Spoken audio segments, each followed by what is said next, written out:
On today's show, the Phoenix Suns cannot lose games the way they just lost to the Utah Jazz. The Utah Jazz out-Suns the Suns. What do I mean by that? Let's talk about it in this edition of Locked On Phoenix Suns.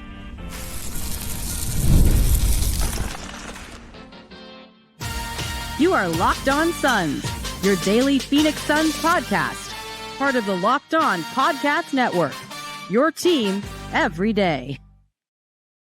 Back into Locked On Phoenix Suns. My name is Benjamin Garcia, host of the Ben Garcia Show, mornings on YouTube, and a credentialed Phoenix Suns media member covering your Phoenix Suns 365 days of the year. That's why we call it your team every day here at the Locked On Podcast Network.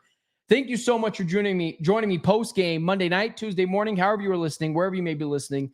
Thank you so much for making Locked On Suns and myself a part of your day. Reminder that Locked On Suns is free and available on all platforms, including YouTube. So with that follow or subscribe button to do it, thousands, millions, billions, trillions of Suns fans have already done. Become it every day and get locked on the Phoenix Suns right here each and every day. Today's episode is brought to you by Game Time. Download the Game Time app, create an account, and use code LOCKEDON-NBA. That's Locked On NBA for $20 off your first purchase. Okay, guilty as charged. Guilty as charged. I came on here yesterday and I calmed everyone down, rightfully so. Like, I do think that there was nothing wrong with the way how I calmed everyone down. And I'm not still hitting the panic button. Like, this isn't a championship or bust team. This isn't a playoffs or bust team. This is a play-in or bust team. Expectations are much lower. So there's no, sounding of the alarm. The Suns could lose 30 more games and still, be well into the playoffs or play-in team. Like, I'm not hitting the sounder. But these are games that you have to win. You can't, if you are truly a play-in or bust team, meaning you're making the play-in tournament or it's a failed season, you have to win these games.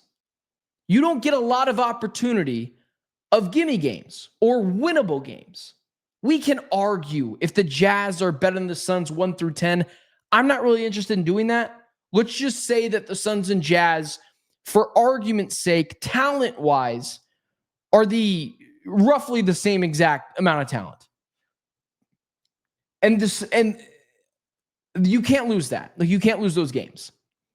But this is where I'll go with it.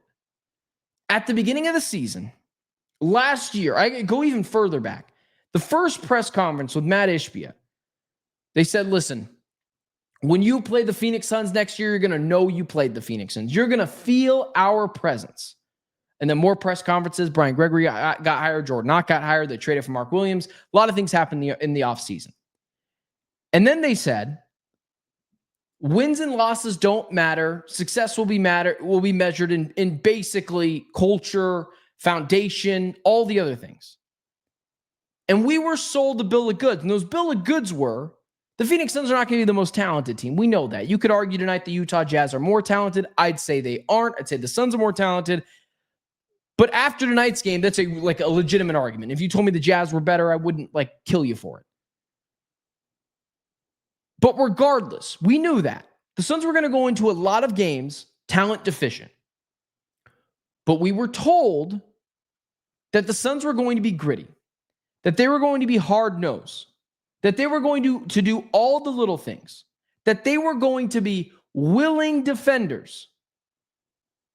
If I told you there was a team with that MO tonight, the Utah Jazz and the Phoenix Suns, you were just a spectator of the NBA, you didn't follow either team closely, you sat down on the couch, I asked you, hey, which team do you think that is?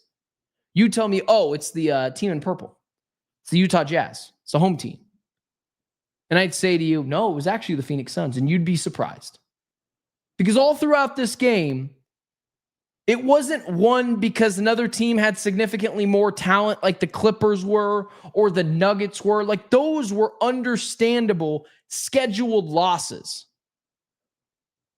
This game was won because the Jazz wanted it more.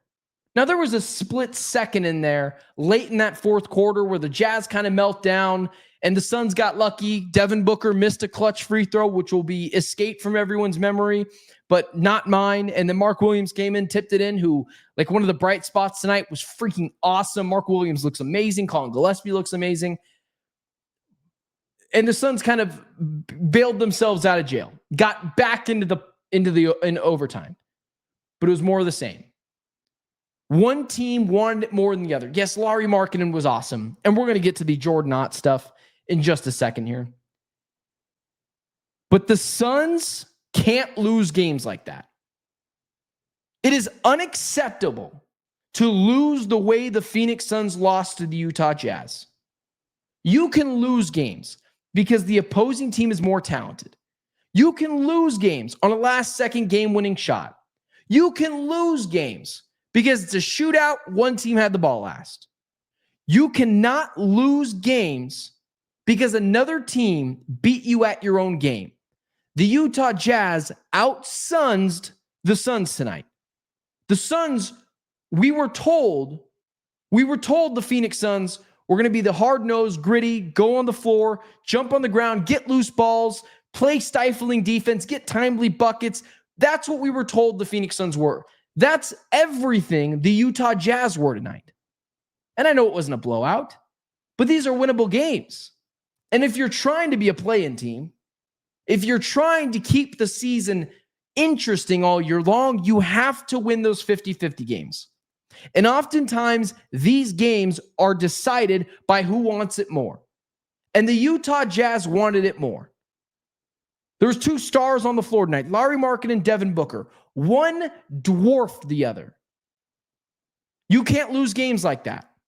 You want to be the gritty, hard-nosed, play 48 minutes a night team? That starts from the whistle, not when you get down 20-plus points. And this is what happens. You lose who you are. And the Suns lost tonight. And it's an unacceptable loss. They can lose games in a lot of different ways. They cannot lose them because the other team wants it more. They simply can't.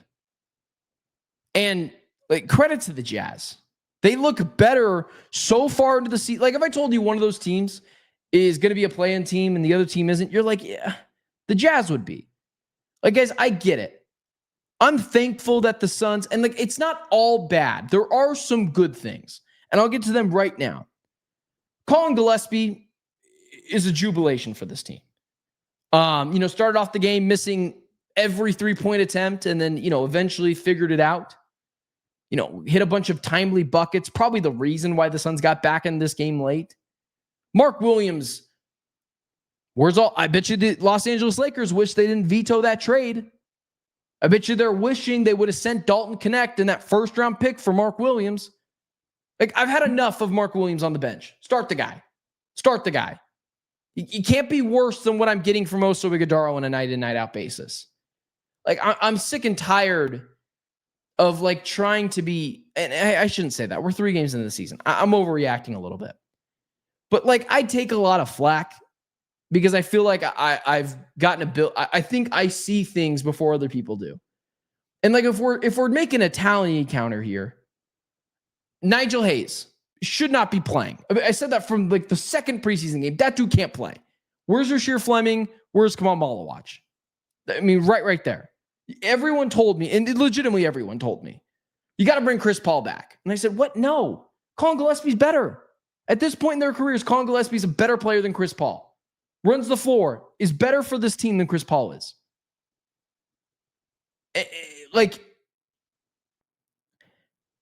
There are just fundamental things, and I'm like, guys, it's right in front of you. And the Oso Ighodaro stuff. I like Oso. I'm not picking on Oso. But there's a reason why he played 13 minutes tonight behind Nick Richards and Mark Williams. They're just better than Oso Ighodaro is. I understand he's a smart player. The Suns, there's a little, low sports self-esteem there because Oso Ighodaro is yours and you drafted him. And he was a heck of a draft pick for the second round. I'll take an Oso Ighodaro every single year if that's what I get in the second round. He's a good player in the second round. Adds an element of passing, keeps the ball moving, can make a timely push shot. He's not bad. But he's the 4th best center on this roster. He might not be the 2nd best power forward on this roster. He should not be getting the minutes he's getting. And that brings me to Devin Booker. There's a lot of reasons why the Phoenix Suns lost this game. And obviously, the Phoenix Suns cannot lose games the way that they lost tonight. But there's blame to go around. And the first big piece of a big old blame pie goes to Devin Booker. Let's talk about that next. Today's show is brought to you by our folks over at FanDuel. The NBA season is here,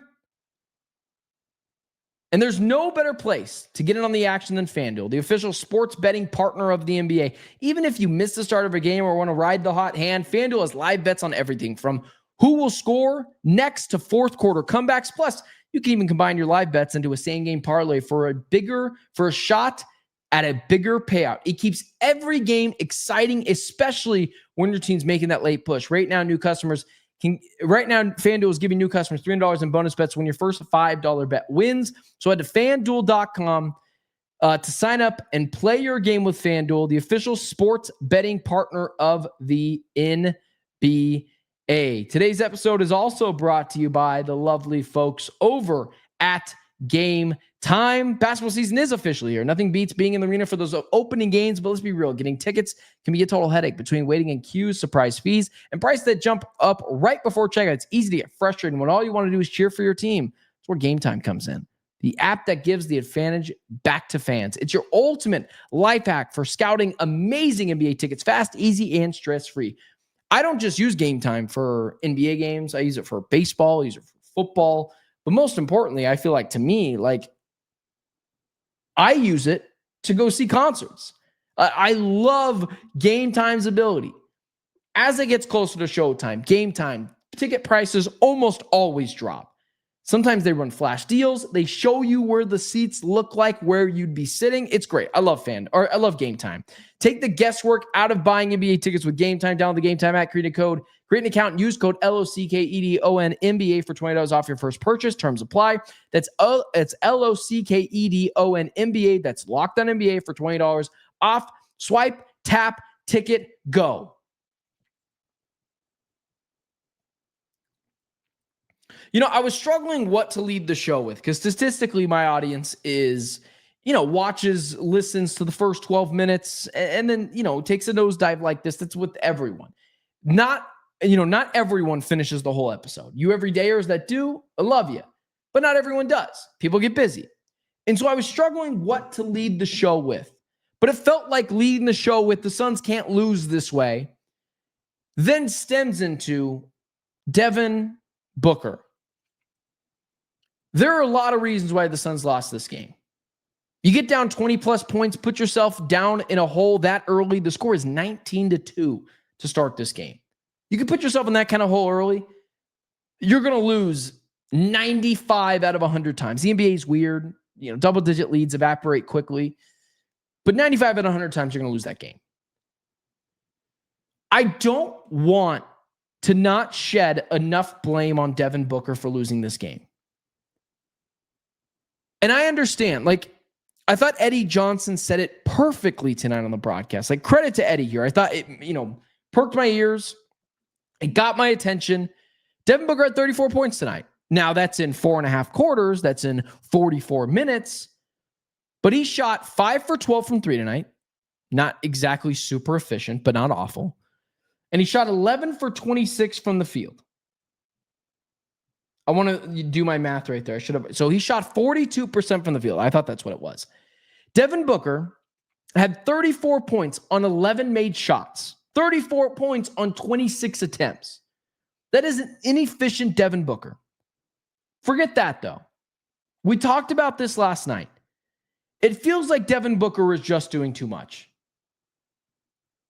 And this is where you have some misgivings or some revisionist history or some, buyer's remorse on giving Devin Booker $75 million a year.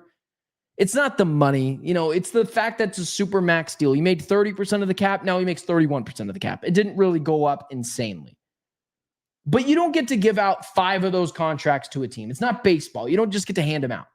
You get one maybe two. And the Suns gave one to Devin Booker.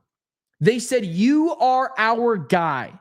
We're rewarding you with this massive deal. And Devin Booker has earned that deal. But what do I care? This is a what have you done for me recently league. This is the Phoenix Suns told you, we believe Devin Booker is a super max player. So if Devin Booker is a super max player, hold him to a super max player. Hold him accountable. Hold him to that standard. And yeah, did Booker cut down on the turnovers tonight? Sure. It feels like he went into this game and said, I'm just not turning over the basketball until it was too late. The reason why the Suns lost this game, I know, we used to do moment of the game, box score oddity, those types of things. It's a different version this year of how we cover games. But Booker, in the final seconds of overtime, the Suns are up 133-132. He drives into the lane, kind of gets caught between a couple of defenders, but could pull up for the easy 10-foot jumper. And he has done what 2025 number one option Devin Booker has done for the first 4 games of the season. Be incredibly timid and try to pass it out to someone else. Listen, Royce O'Neal was awesome in this game, and he was trying to kick it out to Royce O'Neal. But Royce O'Neal ain't a $75 million a year player. Eddie Johnson said it perfectly. The fact that Devin Booker had 34 points tonight doesn't necessarily matter. He's going to get his. What do they look like? Did Devin Booker have 2 meaningful buckets in this game? 3 meaningful buckets in this game? Or did it just feel like he was getting his? And here's the one thing that's damning. In overtime, your supermax player took 3 shots. 2 of them were atrocious 3-point, 25-plus foot jumpers, and he bricked both of them. He hit one, mid-range, mid-key, if that's what you want to call it, like right at the free throw. I don't know why I said mid-key. One mid-range free throw jumper. That's what he hit. And that put the Suns, I want to find that perfectly here. Where that came in, because I wrote it down here, but I want to make sure. Yeah. So Devin Booker hit 1 jumper in overtime to cut the deficit down to 3. In the final 3 minutes and 15 seconds of this game, your $75 million player was nowhere to be found. Nowhere to be found. I haven't even done the Larry Markkinen one. I'm doing this on the fly, so I'm willing to look ridiculous if this is wrong. But Larry Markkinen, late in this fourth quarter, was active everywhere. Assist, makes 25 3-point jumper, had 1 bad turnover, hit 2 free throws late in this game. He also forced a turnover on Devin Booker. That's the one I was talking about. And made a couple more free throws to end the game. He was more impactful. Whether it was forcing a timely turnover against Devin Booker to get the lead, whether it was hitting a big 3-point jumper, he had a 50 burger tonight. Who had on their bingo cards? The first 50-point games of the season would go to Austin Reeves and Larry Markkinen. Not me. But that's another thing, right? Aren't the Suns supposed to be this ferocious defense? I get, Harden could have 50. He just does that. That's Harden. Or Nikola Jokic could have 50. Larry Markkinen is a great player. I've advocated for the Suns to go after this guy multiple times. Very, very skilled basketball player. He should not be the guy giving the Suns 50. And part of that is Devin Booker's last turnover to this game. He had 2 turnovers in this game. 1 was massive. It swung the game. Suns never recovered. The Suns in this game were up by, I want to make sure I have this correct. I wrote this down here too, but I want to make sure it's right. The Suns got up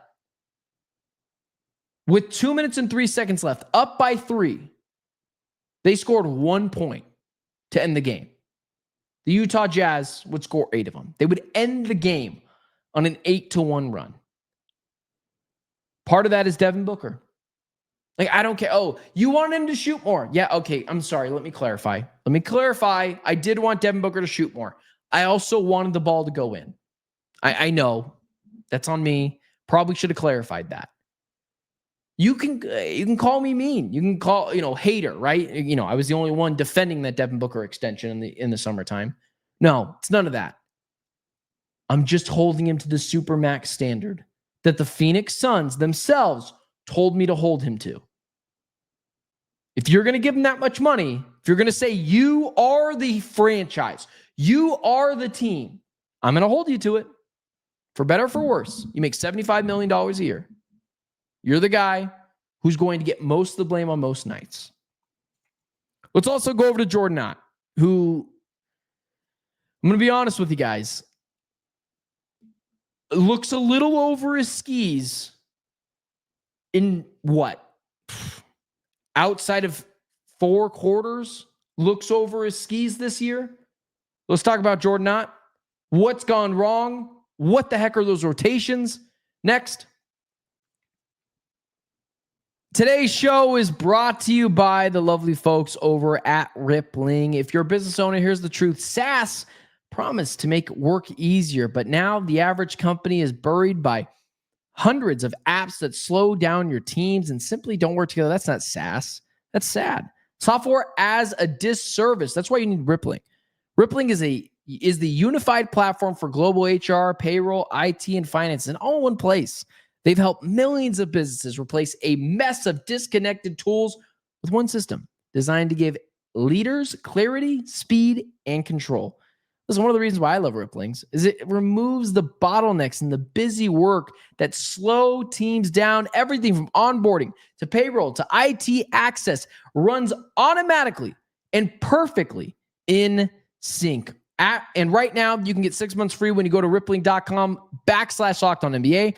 Learn more, rippling.com/LockedOnNBA. That's rippling.com/LockedOnNBA for 6 months free. Today's episode is also brought to you by the lovely, lovely folks over at Monarch. Let's be honest, most of us can't even name all of our financial accounts, let alone what they're worth. Between 401k savings and investments, it's easy to lose track, and that can mean leaving money on the table. That's why I started using Monarch.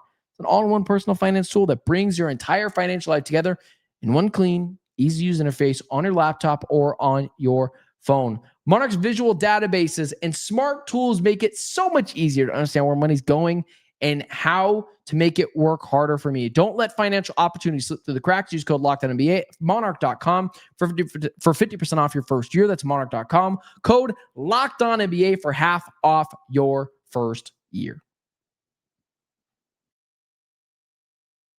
All right, let's close out the show.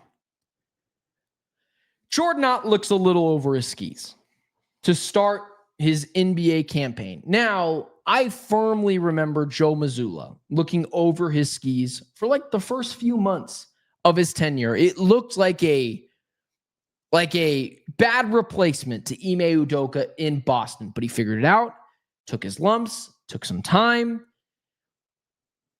But here's where I'll repeat myself just a tad. Mark Williams has to play over Oso Ighodaro. Nick Richards has to play over Oso Ighodaro. Oso does not fit on this team. He's not a tremendous defender. He's just a bad offensive player. Yeah, he sets good screens, passes the ball right, has no semblance of a jumper. You can leave him wide open. He's not going to make you pay anywhere on the court outside of down low, put a body on him, and he's neutralized. There has got to be more of an effort to, one, start Mark Williams immediately to start the season. To start the game against the Memphis Grizzlies. And Nick Richards got to be the second guy off the bench. But even more than that, it is a catastrophe that the rookies aren't playing more. And obviously not Kobe Brea, but even more specifically, Khaman Maluach and Rasheer Fleming. There's only 3 guys that didn't play tonight. Rasheer Fleming, Khaman Maluach, Jordan Goodwin. Even if it's 3 minutes that you gave to Nigel Hayes-Davis, who still is struggling to play the game of basketball, give it to Rasheer Fleming. Like, it would have been more bearable if the Phoenix Suns lost this game, but you did it going down swinging with your rookies. You spent the 10th overall pick on Khaman Maluach. Put him on the floor. Put him on the floor. Find out what you have in him. Khaman Maluach right now should be taking all of Oso Ighodara's minutes.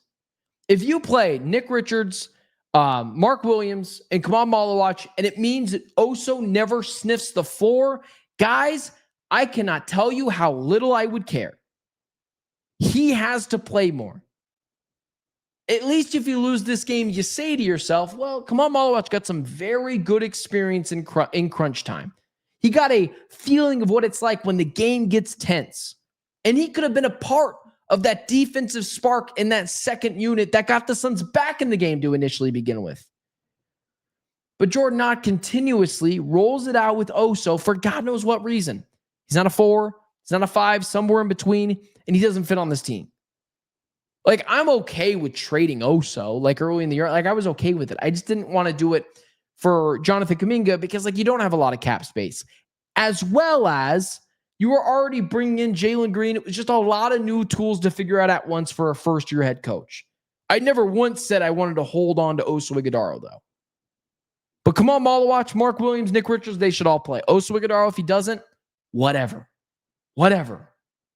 He does not do enough to justify not playing the guys who are just better.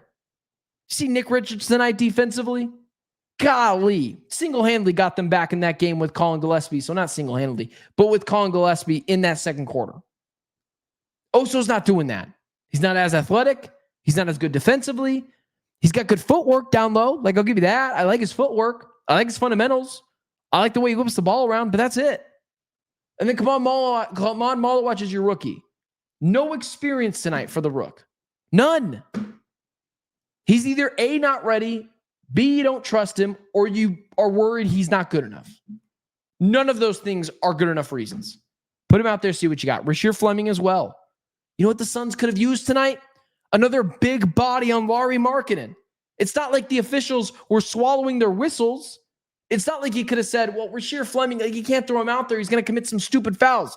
The officials were calling every ticky-tack foul. Like, listen, I'm not a blame the refs guy. The Suns lost because, like, the Suns dug themselves a deep hole. The refs didn't help, but I will never blame the officiating. It's got to be really, really bad.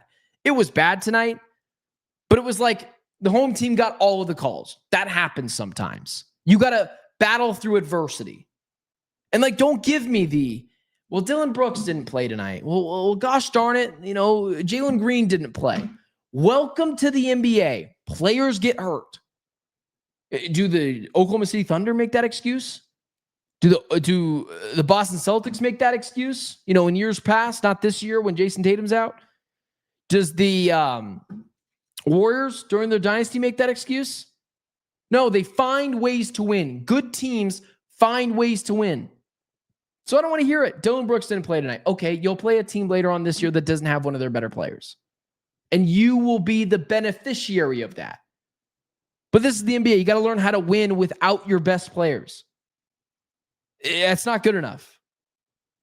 The rotations for Jordan Nott just didn't make any sense tonight. And he did not do enough to put them in positions to succeed. To end this game, I think, no, not to end this game, but 30 seconds left in the game, they drew up a play for Colin Gillespie instead of Devin Booker in the fourth quarter. Ride was just $75 million dude. I don't want to kill Jordan Nott, right? He's a first-year head coach. He's 4 games into the season. Like, I don't want to kill him. Like, he wears blame, but these are some of the growing pains that I knew that I had to deal with, and here I am dealing with it. But some of the things tonight, like, he just got outcoached. And that cannot continuously happen, and I expect it to get better. It wasn't all bad. The Suns did fight in this game. We could be talking about the game where they lost by 25, but there are no moral victories. You got to win these games. Suns lose. Other things we can get into during the week. Not hitting the panic button. Just holding guys accountable, as we all should do. So with that being said, guys, follow me on all social media platforms at Ben Garcia Show. Hit the like, share, subscribe button. For everyone in the chat tuning in, I appreciate you guys being here. And yeah, stay safe, guys. I will see you guys tomorrow for another edition of Locked On Phoenix Suns. Stay safe. Have a heck of a Monday night, Tuesday morning. See you guys tomorrow.